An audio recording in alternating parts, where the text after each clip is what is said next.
رسول اللہ صلی اللہ علیہ وسلم نے فرمایا، جب الحزن غم کی وادی سے اللہ تعالیٰ کی پناہ مانگو۔ صحابہ نے عرض کیا، اللہ کے رسول، جب الحزن کیا چیز ہے؟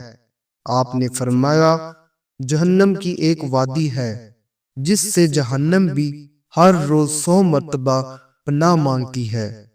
پھر صحابہ نے عرض کیا، اللہ کے رسول، اس میں کون لوگ داخل ہوں گے؟ آپ صلی اللہ علیہ وسلم نے فرمایا، ریاکار، قرہ اس میں داخل ہوں گے۔ جامعہ ترمذی حدیث نمبر 2383۔ رسول اللہ صلی اللہ علیہ وسلم نے فرمایا، ہر آدمی اسی کے ساتھ ہوگا جس سے وہ محبت کرتا ہے، اور اسے وہی بدلہ ملے گا جو کچھ اس نے کمایا۔ جامعہ ترمذی حدیث نمبر 2386۔